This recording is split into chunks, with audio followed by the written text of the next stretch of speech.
আসসালামু আলাইকুম। Hello everyone, welcome back to my channel Labiya cookies ব্লগে সবাইকে স্বাগতম। আশা করি আপনারা সবাই অনেক ভালো আছেন। আলহামদুলিল্লাহ আমি অনেক ভালো আছি। সবাইকে ঈদ মুবারক জানাই। তো আজকে আমি কি রান্না করলাম এই সবগুলো আপনাদের মধ্যে শেয়ার করবো। আশা করি ভিডিও স্কিপ না করে পুরো ভিডিও দেখবেন। তো চলুন মূল ভিডিওতে চলে যাই।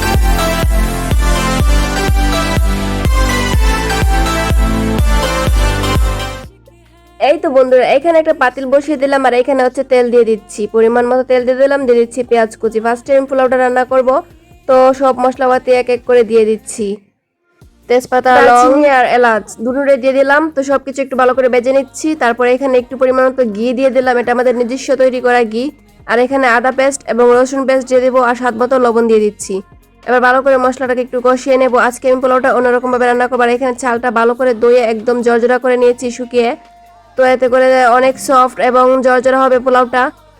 তো আশা করি আপনারা ভিডিওটা স্কিপ করবেন না প্লিজ। আপনাদের কাছে অনুরোধ রইল, আপনাদের একটা লাইক কমেন্টে আমাকে অনেক উৎসাহিত করে নতুন নতুন ভিডিও আপনাদের সামনে নিয়ে হাজির হতে। তো আপনাদের কাছে একটা অনুরোধ, যে যেখান থেকে আমার ভিডিও দেখছেন প্লিজ একটা লাইক কমেন্ট করবেন এবং অবশ্যই আমার পাশে থাকবেন। তো আপনাদেরকে কীরকম ঈদ কেটেছে অবশ্যই কমেন্ট করে জানাবেন। আর সবাইকে আবারও ঈদ মুবারক। তো এখানে পানিটা একদম নেপে তারপরে একটু পাক উঠে গেলো। এখানে দিয়ে দিলাম পরিমাণ মতো একটু দুধ দিয়ে পোলাও রান্না করলে বন্ধুরা অনেক বেশি ভালো লাগে। তার জন্য আমি পরিমাণ মতো দুধ দিয়ে দিলাম আর ভালো করে একটু মিশিয়ে নিচ্ছি। অবশ্যই আপনারা কে কে দুধ দিয়ে পোলাও রান্না করেন কমেন্ট করে জানাবেন। তো আজকে আমার ছোটো বোনের জামাই আসবে এবং মেজো আপুর জামাই আসবে। তো ওরা হচ্ছে মেবি আগে থেকে বলে রেখেছে যে ওরা যেহেতু মাংস সবার বাড়িতে আছে, যে ওরা মাংসই খাবে, অন্য কিছু খাবে না। তার জন্য আর কি আর বেশি কিছু রান্না করব না, আমাদের জন্য ভালোই হয়েছে। তো মাংস রান্না করব, কলিজা ভাজি করব, এই সব কিছু। আর এখানে হচ্ছে একটু পেঁয়াজ বেরেস্তা করে নিলাম পোলার উপরে দেওয়ার জন্য। আর এখানে হচ্ছে পেঁয়াজ কুচি আবার ভালো করে ভেজে নিচ্ছি এখানে টুকটুক করে এই কলিজা বোনা করার জন্য। তো আমি অনেকগুলো পরিমাণের পেঁয়াজ কুচি এখানে দিয়েছি। কলিজাতে কিন্তু বেশি পরিমাণের পেঁয়াজ না দিলে ভালো লাগে না এবং টুকটুক করে দিলে অনেক ভালো লাগে। তো এখানে বেরেস্তাগুলো আমি একটু পোলার মধ্যে পরিবেশন করে নিচ্ছি সুন্দর করে।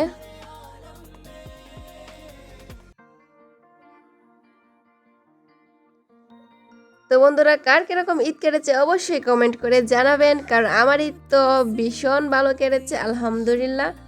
অবশ্যই আপনারাও কমেন্ট করে জানাবেন।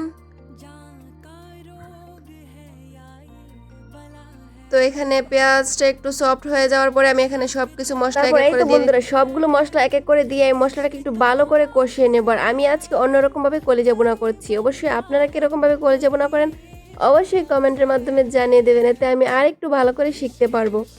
আর মেবি আমরা একটু অন্যরকম ভাবে রান্না করি, যে সব মশলাপাতি দিয়ে একটু কষিয়ে তারপর বাগার দিই।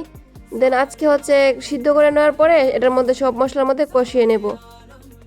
তো এখানে একটু যাতে মশলাটা পুড়ে না যায় এখানে একটু পানি দিয়ে দিলাম। আর কলিজার মশলা কিন্তু পুড়লে ভালো লাগে না। আর এখানে হচ্ছে এই যে সিদ্ধ করে নিয়েছি, এখন এইটা দিয়ে দিচ্ছি। আর কলিজার বুনাটা খেয়ে কিন্তু সবাই প্রশংসা করেছে, সবার কাছে নাকি অনেক ভালো করে মশলার সঙ্গে কলিজাটা মিশিয়ে নিচ্ছি।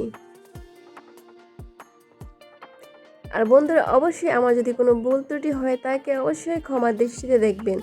এবং যারা যারা আমার চ্যানেলে নতুন সদস্য হয়ে এসেছেন অবশ্যই চ্যানেলটাকে সাবস্ক্রাইব করে আমার পাশেই থাকবেন। আমিও একটু অবসর হয়ে আপনাদের মাঝে চলে যাব। তো কলজিটা কিন্তু আমার বলক উঠে গেছে, একটাকে একদম শুকিয়ে নেব।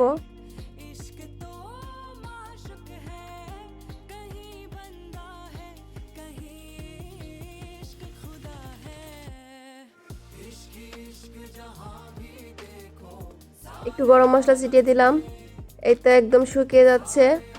আর এখানে কিছু পেঁয়াজের বেরেস্তা দিয়ে দিচ্ছি। এই যে একদম পানিটা শুকিয়ে গেছে, এবার এটাকে আমি নামিয়ে নিচ্ছি।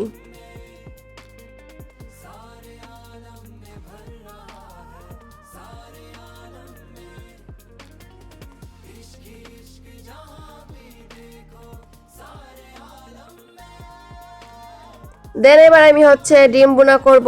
তো বেশি ডিম বোনা করব না, কারণ যেহেতু কোরবানির ঈদ, তো সব মাংস টাংস অনেক কিছু রান্না করা আছে।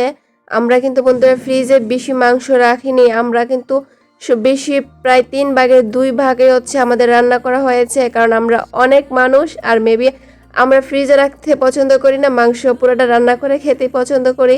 ঈদের দিনের মতো রান্না কিন্তু আর বেশি মজা হয় না। তো আম্মু সব মাংস রান্না করে ফেলে, তো অনেক মাংস আছে। আর এখানে শুধু ওরা 4 জনের জন্য 4টা ডিম বোনা করলাম। এটা একদম হাঁসের ডিম, আমাদের নিজস্ব হাঁসের পালা ডিম। তো ডিমটা কিন্তু অনেক মজা হয়েছিল। তো এক এক করে আমি সব কিছু রান্না বান্না কমপ্লিট করে ফেলেছি। এখানে হচ্ছে পোলাও, দেন হচ্ছে ডিম, আর হচ্ছে কলিজা ভাজি, আর তো মাংসর তরকারি আছেই। তো ওরা আগেই বলেছে ওরা এত কিছু খাবে না, দেন আমার জন্য অনেক ভালো হয়েছে, আমার রান্নার কষ্টটা একটু কম হয়েছে। তো আজ পর্যন্ত ভিডিওটা এখানে শেষ করেছি। সবাই ভালো থাকবেন, সুস্থ থাকবেন। আসসালামু আলাইকুম।